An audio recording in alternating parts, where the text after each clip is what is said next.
हिरण्यकश्यप के उद्धार के लिए। तीसरा अवतार देवर्षि नारद का हुआ। चौथा अवतार नर नारायण का हुआ। पांचवा कपिल अवतार हुआ। छठवां दत्तात्रेय। सातवां यज्ञ भगवान। आठवां ऋषभदेव भगवान। नौवां पृथ्वी और मत्स्य अवतार, कच्छप अवतार, धनवंतरी, मोहिनी, नरसिंह, वामन, परशुराम, वेद व्यास, राम अवतार और राम कृष्ण बलराम, बुद्ध अवतार, अंत में कल की अवतार होगा। अर्थात भगवान की यह 24 अवतार हैं। लेकिन वेद व्यास जी ने आगे क्या लिख दिया है 24 अवतारों के बाद? अवताराया असंख्येया हरे सततम निधे ध्वजा यसा द्वेषा कुलो सरसमितु सहस्त्राणाम। भगवान ने असंख्य अवतार लिए हैं, 24 नहीं असंख्यों अवतार लिए हैं।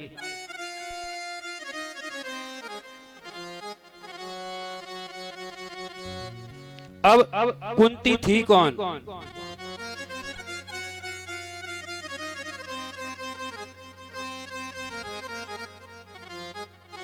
कुंती सूरसेन की पुत्री थी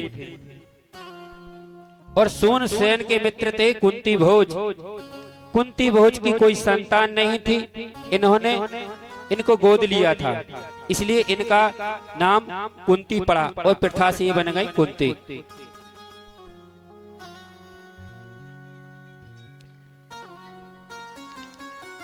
इस प्रकार से कुंती ने दुर्वासा की बहुत सेवा की और सेवा से प्रसन्न होकर उन्होंने एक मंत्र दिया कि जब भी आप इस मंत्र का जप करोगे तब जिस देवता का आप आवाहन करोगे वह प्रकट हो जाएगा। यह दुर्वासा ऋषि ने कुंती को वरदान दिया था। देखो, महाभारत का बीज अंकुरण महाभारत से हुआ है।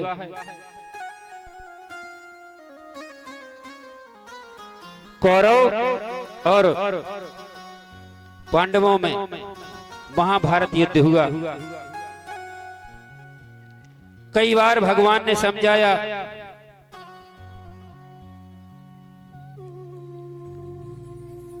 देखो शांतनु के पुत्र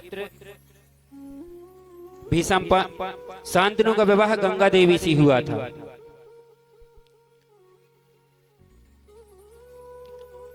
इसी प्रकार से यह महाभारत का बीज अंकुरण महाभारत से हुआ है।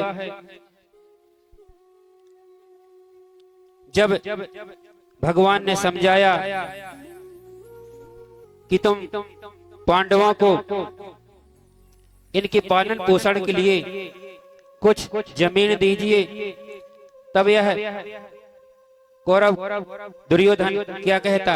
सुई की नोक के बराबर भी इनको भूमि नहीं दी जाएगी। सुई की नोक समझते हो? सुई कितनी पतली होती है, तो जितने में सुई की नोक रख दी जाए इतनी भी भूमि हम इनको नहीं देंगे। इसी प्रकार से जब महाभारत युद्ध समाप्त हुआ उस समय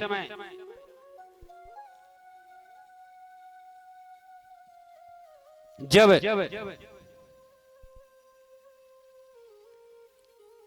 दुर्योधन मरणासन अवस्था में था, उसी समय अश्वत्थामा आया और कहा कि आप मुझे सेनापति बना दीजिए, मैं आपका बदला ले लूंगा। यह सोते हुए पांडवों के पुत्रों के शीश को काट कर के ले आया और लाकर के दुर्योधन के समीप रख दिया। दुर्योधन ने जैसे ही सिर को दबाया, यह समझ गया कि यह पांडव नहीं है, ये तो कोई और है। जब देखा तो पांडवों के पुत्र थे। बहुत निंदा की, तूने बाल हत्या की है, मेरे वंश को ही मिटा दिया। इसी प्रकार से जब पांडवों को पता चला कि अश्वत्थामा ने मेरे पुत्रों की हत्या कर दी है, तो पकड़ करके अश्वत्थामा को लेकर के आ गए और अर्जुन द्रौपदी के सामने खड़ा कर देते हैं। द्रौपदी कहती है गुरु और गुरु पुत्र में कोई भेद नहीं होता, इसको छोड़ दीजिए। लेकिन यह अपने अपमान को सहन नहीं कर सका, क्योंकि भगवान ने कह दिया कि ब्राह्मण को मारना भी नहीं चाहिए और इसने पुत्रों की हत्या की तो उसको दंड भी देना चाहिए। तब धर्मराज युधिष्ठिर ने उसको अपमानित करके वहां से भगा दिया। इसका अपमान होने के कारण इसने ब्रह्म अस्त्र का संधान कर दिया और जब ब्रह्म अस्त्र को छोड़ा तब भगवान कृष्ण ने कहा कि ब्रह्म अस्त्र को केवल ब्रह्म अस्त्र ही रोक सकता है, इसलिए तुम भी ब्रह्म अस्त्र का संधान कर दो। जब वेद व्यास जी ने देखा कि इन्होंने ब्रह्म अस्त्र का संधान कर दिया है, अब तो सब कुछ नष्ट हो जाएगा, तब वेद व्यास जी ने दोनों अस्त्रों को अपने हाथों से वहीं रोक दिया। अर्जुन से कहा कि तुम अपना ब्रह्म अस्त्र लौटा लो। अर्जुन ब्रह्म अस्त्र लौटाना जानता था, इसलिए उन्होंने ब्रह्म अस्त्र को लौटा लिया। अश्वत्थामा ब्रह्म अस्त्र का संधान तो जानता था लेकिन लौटाना नहीं जानता था, इसलिए इन्होंने कहा कि जाओ तुम पांडवों के वंश को नष्ट कर दो। तो यह उत्तरा के गर्भ की तरफ पहुंच गया। तब उसी समय सुभद्रा ने भगवान की प्रार्थना की, पाहि पाहि महायोगेन देव देव जगतपते नान्यम स्पर्शेयत् देवकी नंदनाय च नंद गोप कुमाराय वासुदेवाय नमो नमः। नमा पंकज नाभाय नमा पंकज मालिने नमा पंकज नेत्राय नमस्ते पंकज गिरे। इसी प्रकार से कुंती ने 26 श्लोकों में भगवान से प्रार्थना की है। तब भगवान ने पांडवों के कुल दीपक को बचाने के लिए अंगुष्ठ अवतार लिया है और सुभद्रा के गर्भ में प्रवेश कर गए और गर्भ में पुत्र की रक्षा की सुभद्रा ने एक सुंदर पुत्र को जन्म दिया। इसी प्रकार से जब पुत्र जन्म होता है तो बच्चे जन्म के साथ रोते हैं, लेकिन परीक्षित रोया नहीं, इधर उधर देखने लगा और परिधन इच्छित अर्थात चारों तरफ देख रहा है, इसीलिए इसका नाम पड़ा परीक्षित। और किसको देख रहे हैं कि वह सुंदर सुंदर सांवला सलोना कौन है जिसने गर्भ में मेरी रक्षा की है। भगवान कृष्ण को ढूंढ रहा है। इसी प्रकार से परीक्षित का जन्म होता है।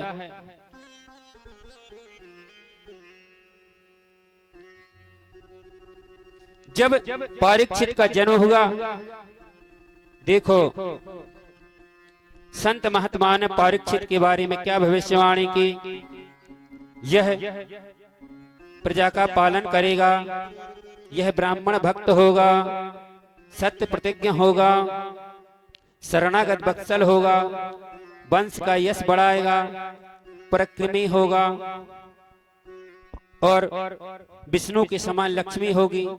भगवान कृष्ण का यह भक्त होगा, कली का दमन करेगा, अश्वमेध यज्ञ करेगा और अंत में क्या कह दिया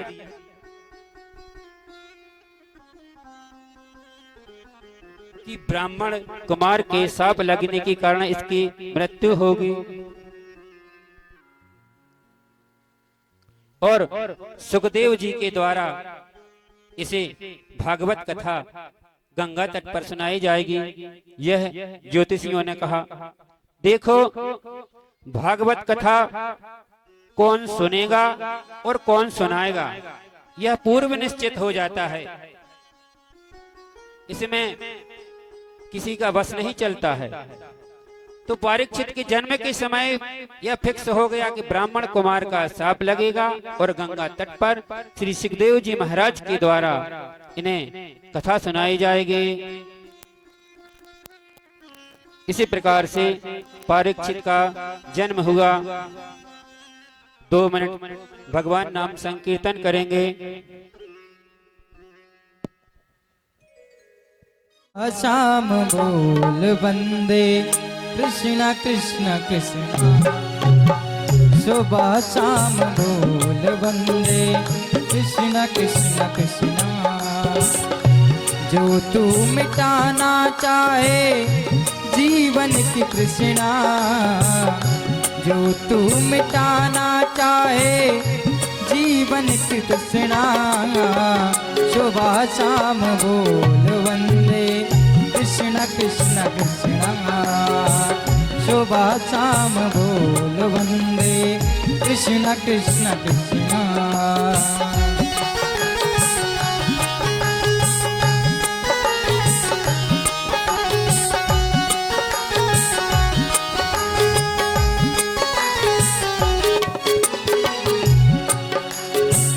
कृष्ण नाम पावन पावन, कृष्ण नाम प्यारा प्यारा, कृष्ण नाम पावन पावन, कृष्ण नाम प्यारा प्यारा।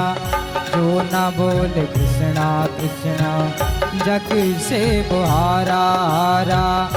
जो न बोले कृष्णा कृष्णा, जग से वो हारा हारा। जग का मिटे अंधियारा, ओ तन का मिटे अंधियारा, बोल कृष्णा कृष्णा। सुबह शाम बोल वंदे कृष्ण कृष्ण कृष्णा। सुबह शाम बोल वंदे कृष्ण कृष्ण कृष्णा।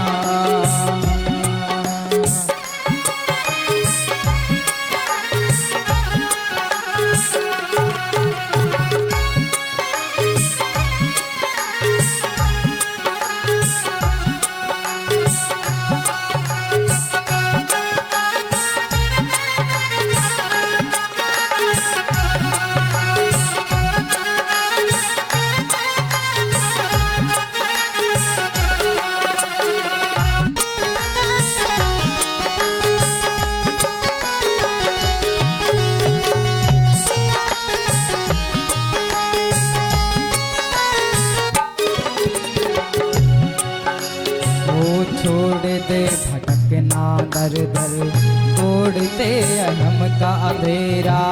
छोड़ दे भटकना दर दर, तोड़ दे अहम का अंधेरा। भूल जा जगत का वैभव, जग है दुखों का डेरा। फिरता है मारा मारा, बोल कृष्ण कृष्णा। फिरता है मारा मारा, बोल कृष्ण कृष्णा।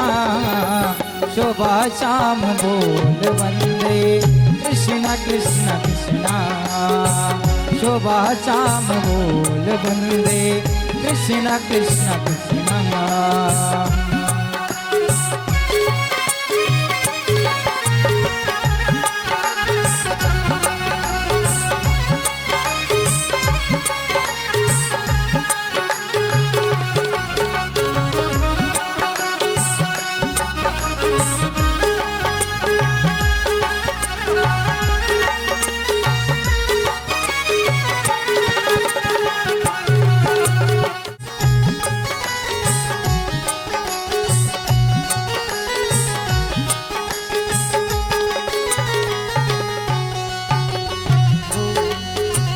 सुबह शाम बोल वंदे कृष्ण कृष्ण कृष्णा।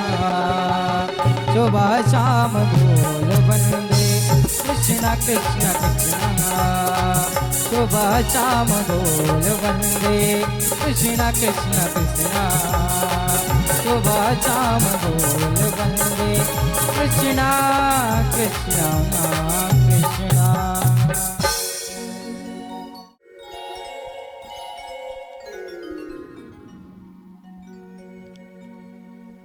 देखो कथा में नींद ज्यादा आती लोगों को।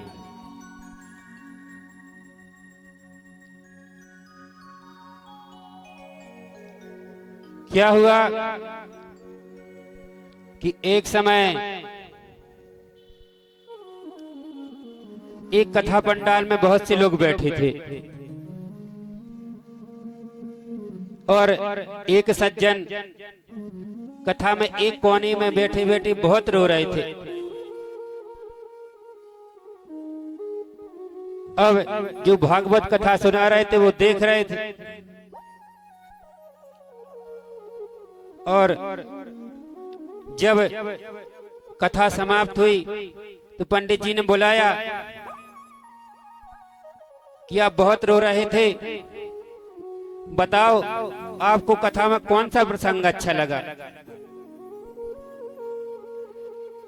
तो बोला महाराज हम नहीं बताएंगे। बोले क्यों नहीं बताओगे, बताना पड़ेगा। बोले बताओगे तो आप नाराज हो जाओगे। भाई क्यों नाराज हो जाएंगे, आप बताओ। तो धीरे से बोलता है कि महाराज जी कथा कहते हुए आपकी जो दाढ़ी हिल रही थी इसी को देख करके मुझे रोना आ गया। बोले भाई दाढ़ी को देख करके क्यों रोने लगे। बोले इसलिए रो रहे थे क्योंकि एक हमारा बकरा था उसकी भी दाढ़ी ऐसे हिलती थी और महाराज जी वो मर गया,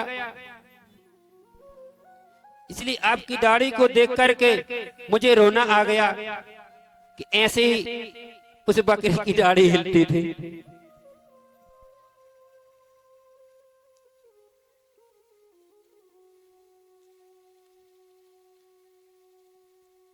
इसी प्रकार से जब परीक्षित महाराज बड़े हुए, बड़े बड़े यज्ञ किए और यह इनका पराक्रम बहुत सराहनीय अतुलित था। एक समय की बात है कि परीक्षित जी महाराज दिग्विजय करते हुए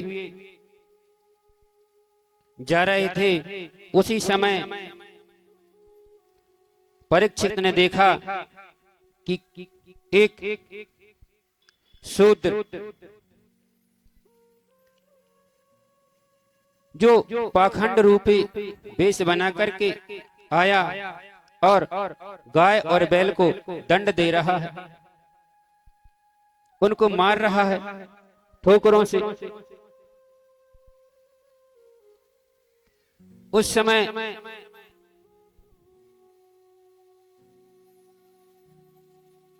उन्होंने पूछा तू कौन है, उनको क्यों मार रहा है, मुझे बता।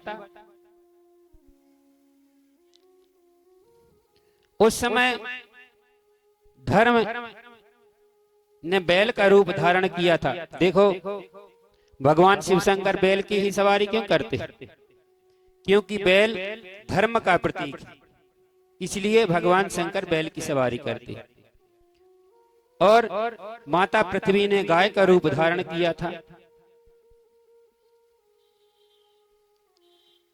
और इन्होंने देखा कि वह बैल केवल एक पैर पर खड़ा हुआ है और इसको प्रताड़ना दे रहा है। तब पूछा कि तुम्हारा एक पैर है, तीन पैर गए कहां। तब वह बैल कहता है कि तुम धर्म के जानने वाले हो,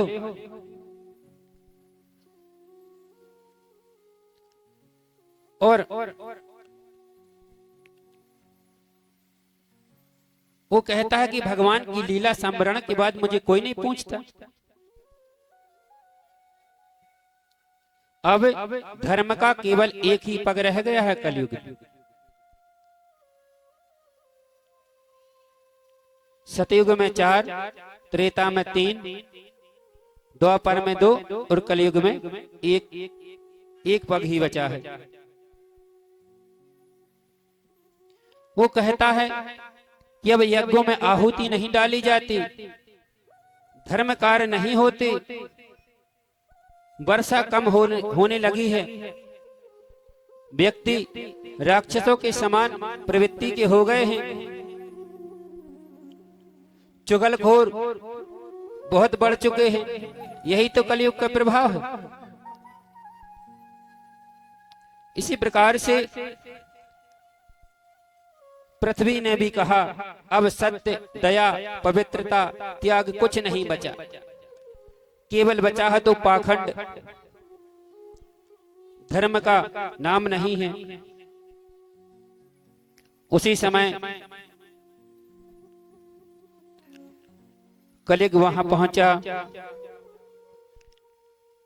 तब परीक्षित ने कहा, कलयुग तू मेरे राज्य में प्रवेश नहीं कर सकता, क्योंकि यहाँ धर्म का राज चलता है।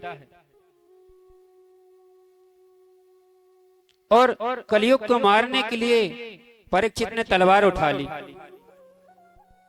तो हाथ जोड़कर और खड़ा हो जाता है, महाराज कोई बात नहीं, हम आपके राज्य में प्रवेश नहीं करेंगे, फिर भी आ गए हैं तो रहने के लिए कुछ स्थान तो दे दीजिए। तब परीक्षित ने कहा, अब शरण में आए हो तो स्थान तो देना ही पड़ेगा। तब उन्होंने धूतम पानम श्रिया सोनम यत् धर्मस्य चतुर्विधा पुनरस्याचमानं जातिरूपो मदद्रुहो। धूतम जहां जुआ खेलता हो, दूसरा पानम जहां मद्यपान शराब पीते हो, शराब बिकती हो, वहां कलयुग का वास है। सूना, सूना का अर्थ होता है हत्या, जहां होती हो, और जो दुष्ट स्त्रियों का संग करता हो, जहां वेश्याएं रहती हो। 4 स्थान दे दिए। अब पुनः हाथ जोड़कर कहता है कि हे महाराज, ये तो बहुत अशुद्ध स्थान है, कुछ अच्छा सा स्थान दीजिए। तब परीक्षित ने कहा, अगर ये अशुद्ध है तो जा तू स्वर्ण में वास कर। जैसे ही कहा, कलयुग लबक करके और परीक्षित के मुकुट में जाकर के बैठ गया।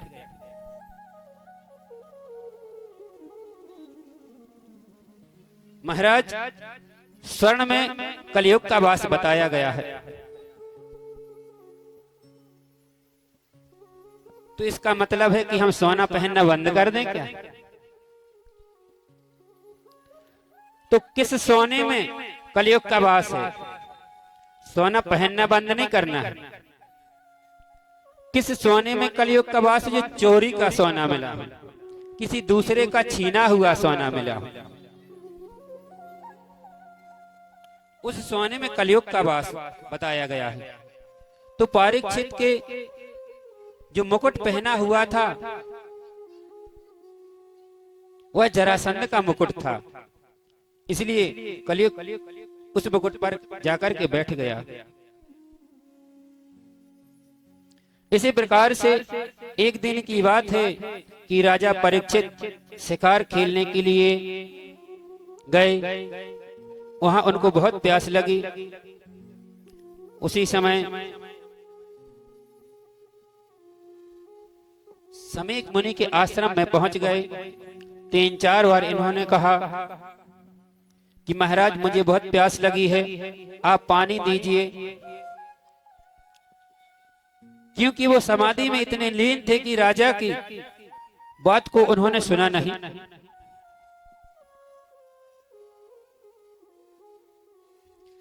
राजा की बातों को सुना नहीं, तो राजा ने सोचा कि इसने हमारा सम्मान नहीं किया है, न बैठने को कहा, न पानी दिया। इसलिए उसी समय इधर उधर देखा, एक मरा हुआ सर्प पड़ा हुआ था। धनुष की नोक से उठा करके समेक ऋषि के गले में डाल दिया और वहां से चले गए। वहीं एक नदी के समीप इनके पुत्र श्रृंगी ऋषि खेल रहे थे। बालकों ने बताया कि एक राजा का सा वेश धारण करके आया था, उसने मरा हुआ सर्प लाकर के आपके पिता के गले में डाल दिया है। तब वह श्रृंगी ऋषि क्रोध में भर करके और श्राप दे दिया। क्या कहा? इति लंघित मर्यादा तक्षकम सप्त में हनि, कि जिन्होंने अपनी मर्यादा का उल्लंघन किया है, 7वें दिन इनकी तक्षक के काटने से मृत्यु हो जाए। और कोस की नदी से जल उठाकर के फेंक दिया। वह श्राप जाकर के राजा परीक्षित को लग गया। जब यह बात समीक मुनि को पता चली, तब उन्होंने कहा कि बेटा, तूने बहुत गलत किया है, ऐसा नहीं करना चाहिए, क्योंकि इन्हीं राजा के कारण ना तो चोरी होती है, धर्म का पालन होता है। ऐसे धर्मपरायण राजा को तुमने श्राप देकर के बहुत गलत किया है। देखो,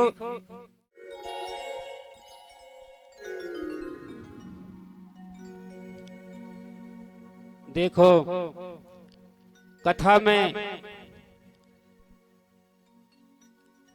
नींद ज्यादा आती लोगों को।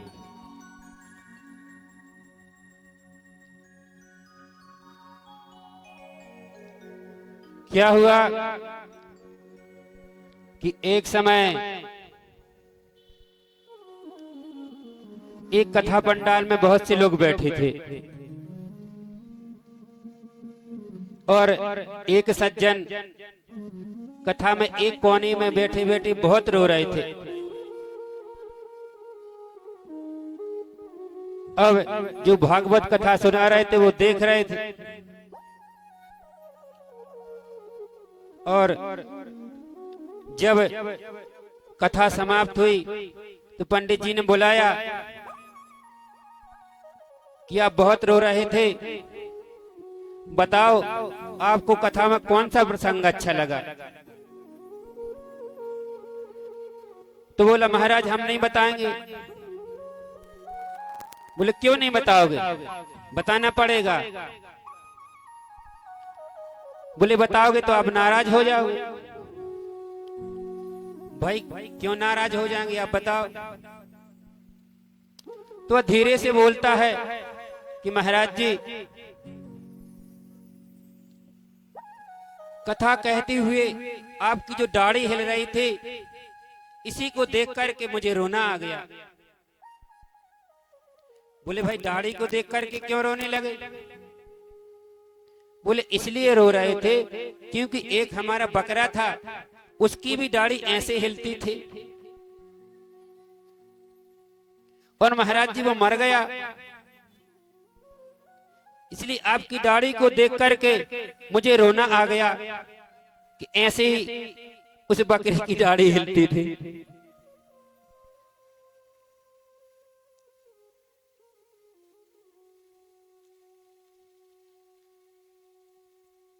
इसी प्रकार से जब परीक्षित महाराज बड़े हुए, बड़े बड़े यज्ञ किए, और यह इनका पराक्रम बहुत सराहनीय अतुलित था। एक समय की बात है कि परीक्षित जी महाराज दिग्विजय करते हुए जा रहे थे। उसी समय परीक्षित ने देखा कि एक शूद्र जो पाखंड रूपी वेश बना करके आया और गाय और बैल को दंड दे रहा है, उनको मार रहा है ठोकरों से। उस समय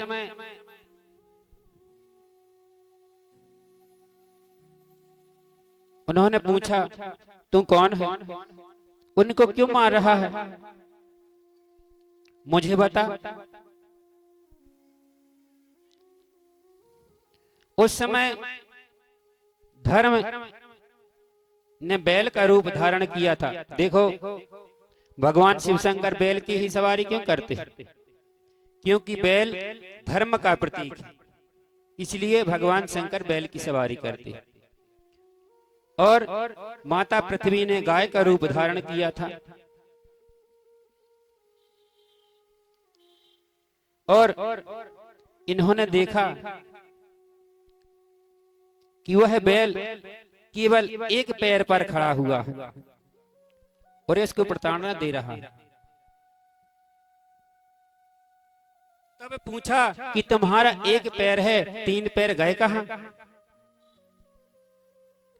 तब वह बैल कहता है कि तुम धर्म के जानने वाले हो,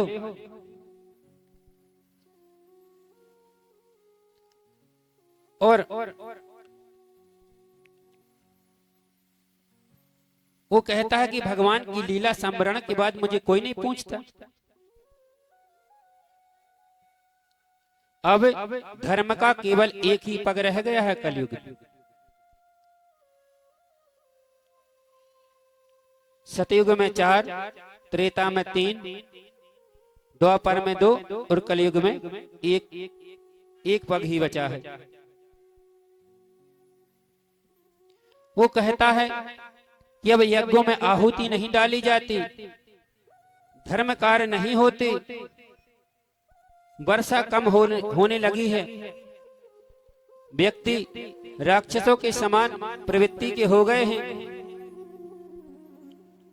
चुगलखोर बहुत बढ़ चुके हैं। यही तो कलयुग का प्रभाव है। इसी प्रकार से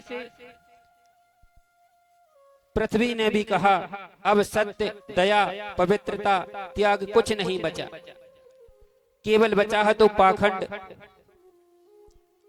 धर्म का नाम नहीं है। उसी समय कलयुग वहां पहुंचा।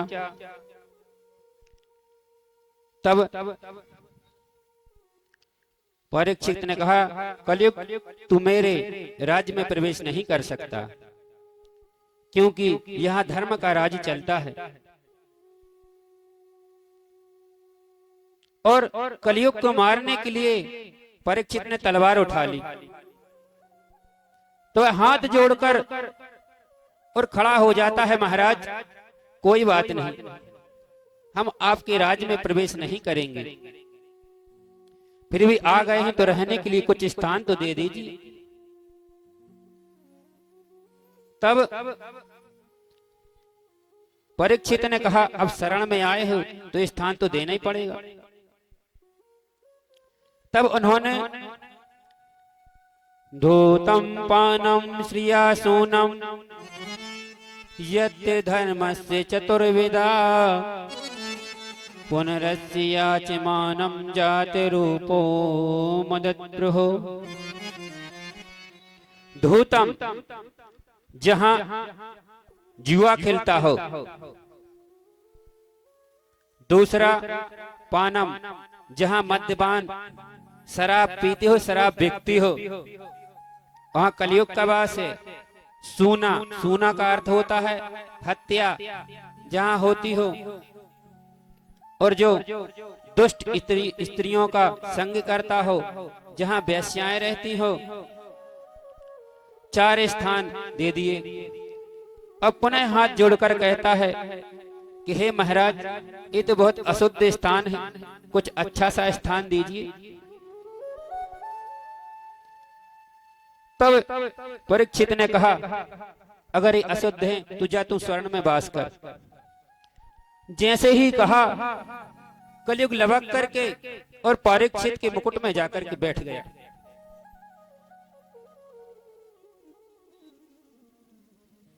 महाराज, स्वर्ण में कलयुग का वास बताया गया है, तो इसका मतलब है कि हम सोना पहनना बंद कर दें क्या? तो किस सोने में कलयुग का वास है? सोना पहनना बंद नहीं करना है। किस सोने में कलयुग का वास? जो चोरी का सोना मिला हो, किसी दूसरे का छीना हुआ सोना मिला हो, उस सोने में कलयुग का वास बताया गया है। तो परीक्षित के जो मुकुट पहना हुआ था वह जरासंध का मुकुट था, इसलिए कलयुग उस मुकुट पर जाकर के बैठ गया। इसी प्रकार से एक दिन की बात है कि राजा परीक्षित शिकार खेलने के लिए गए। वहां उनको बहुत प्यास लगी। उसी समय समीक मुनि के आश्रम में पहुंच गए। 3-4 बार इन्होंने कहा कि महाराज मुझे बहुत प्यास लगी है, आप पानी दीजिए, क्योंकि वो समाधि में इतने लीन थे कि राजा की बात को उन्होंने सुना नहीं।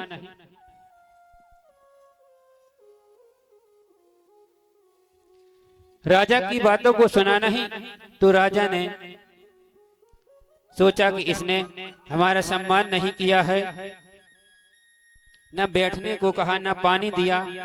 इसलिए उसी समय इधर उधर देखा, एक मरा हुआ सर्प पड़ा हुआ था। धनुष की नोक से उठा करके समीक ऋषि के गले में डाल दिया और वहां से चले गए। वहीं एक नदी के समीप इनके पुत्र श्रृंगी ऋषि खेल रहे थे। बालकों ने बताया कि एक राजा का सा वेश धारण करके आया था, उसने मरा हुआ सर्प लाकर के आपके पिता के गले में डाल दिया है। तब वह श्रृंगी ऋषि क्रोध में भर करके और श्राप दे दिया। क्या कहा? इति लंघित मर्यादा तक्षकम सप्त में हनि, कि जिन्होंने अपनी मर्यादा का उल्लंघन किया है, 7वें दिन इनकी तक्षक के काटने से मृत्यु हो जाए। और कोस की नदी से जल उठाकर के फेंक दिया। वह श्राप जाकर के राजा परीक्षित को लग गया। जब यह बात समीक मुनि को पता चली, तब उन्होंने कहा कि बेटा तूने बहुत गलत किया है, ऐसा नहीं करना चाहिए, क्योंकि इन्हीं राजा के कारण ना तो चोरी होती है, धर्म का पालन होता है। ऐसे धर्मपरायण राजा को तुमने श्राप देकर के बहुत गलत किया है। देखो, व्यक्ति को जैसे कोई मंत्र शक्तियां हो, सोच समझ करके व्यक्तियों को देना चाहिए कि कौन इसका उपयोग कर सकता है, कौन दुरुपयोग कर सकता है। यही समीक मुनि ने कहा कि बेटा तूने बहुत गलत किया है। समीक मुनि ने एक शिष्य को भेजा, जाकर के राजा परीक्षित से कह दो कि अब तुम्हें मरने में केवल 7 दिन बचे हैं। उसी समय ऋषि कुमार पहुंचे और सारा वृतांत बताया कि अब तुम्हारी मृत्यु में केवल 7 दिन ही शेष हैं।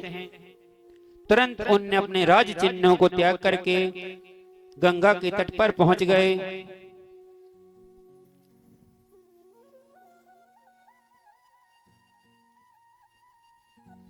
और ऋषियों से पूछा कि जो मरने वाला हो उसको सदा सर्वदा क्या करना चाहिए।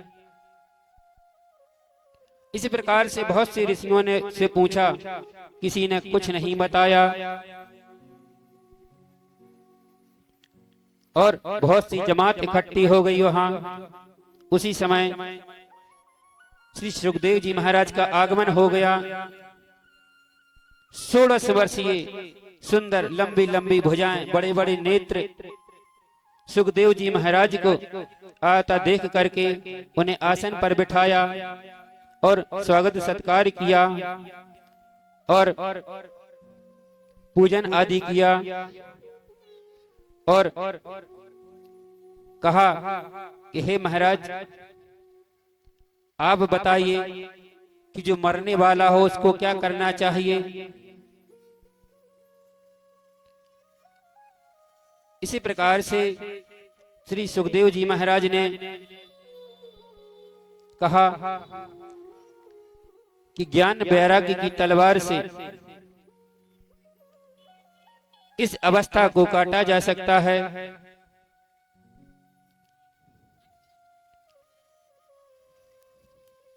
दो मिनट भगवान नाम संकीर्तन करेंगे, उसके बाद भगवत कथा में प्रवेश करेंगे। श्री कृष्ण गोविंद हरे वासुदेवा, हे नाथ नारायण वासुदेवा, हे नाथ नारायण वासुदेवा, हे नाथ नारायण वासुदेवा। श्री कृष्ण गोविंद हरे मुरारी, हे नाथ नारायण वासुदेवा।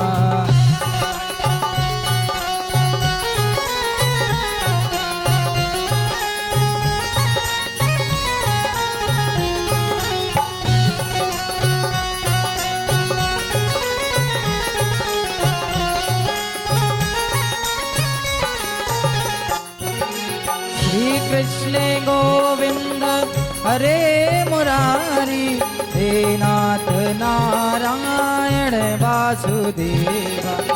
श्री कृष्ण गोविंद हरे मुरारी, हे नाथ नारायण वासुदेवा। श्री कृष्ण गोविंद हरे मुरारी, हे नाथ नारायण वासुदेवा। श्री कृष्ण गोविंद हरे मुरारी, हे नाथ नारायण वासुदेवा। श्री कृष्ण गोविंद हरे मुरारी, हे नाथ नारायण वासुदेवा। हे नाथ नारायण वासुदेवा, हे वासुदेवा, हे नाथ नारायण वासुदेवा। हे नाथ नारायण वासुदेवा, हे नाथ नारायण वासुदेवा। श्री कृष्ण गोविंद हरे मुरारी, हे नाथ नारायण वासुदेवा।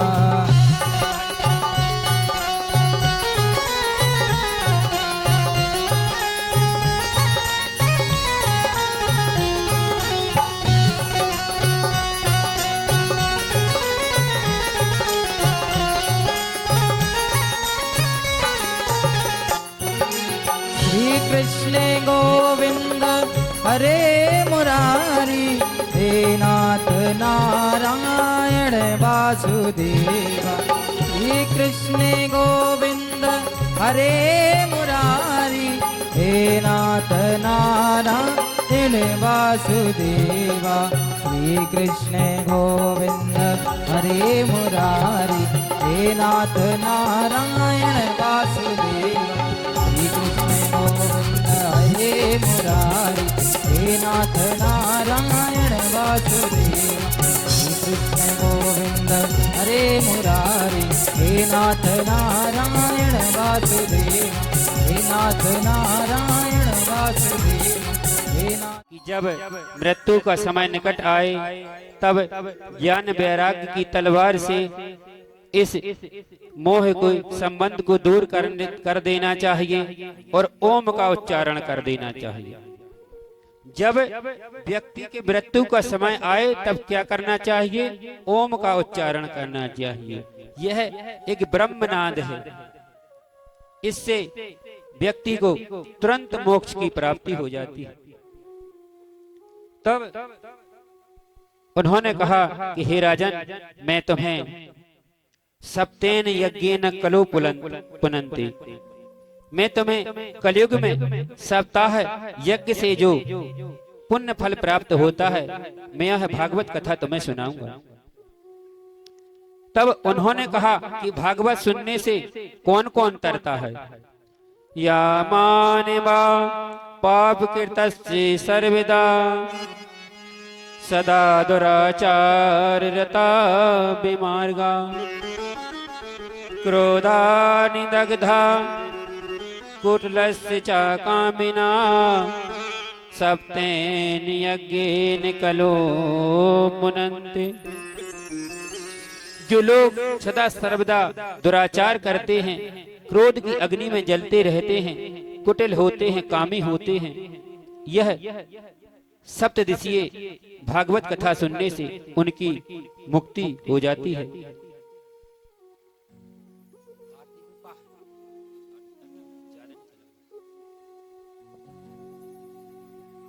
इसी प्रकार से मैं तुम्हें भागवत कथा सुनाऊंगा। जैसे ही श्री सुखदेव जी महाराज ने कहा कि हम तुम्हें भागवत कथा सुनाएंगे, उसी समय देवराज इंद्र वहां आ गए और कहते हैं कि हे सुखदेव जी महाराज, आप इन्हें भागवत कथा ना सुनाएं, इनको मरने का डर लगता है तो हम इनको अमृत का पान किए कराए देते हैं और भागवत कथा आप हमें सुना दें। तब श्री सुखदेव जी महाराज कहते हैं कि अमृत से भी अमृतमय यह भागवत कथा है, तुम इसके अधिकारी नहीं हो इंद्र। इसी प्रकार से श्री सुखदेव जी महाराज ने इंद्र को मना कर दिया और वह वहां से चले गए। 2 मिनट भगवान नाम संकीर्तन करेंगे, उसके बाद आरती होगी।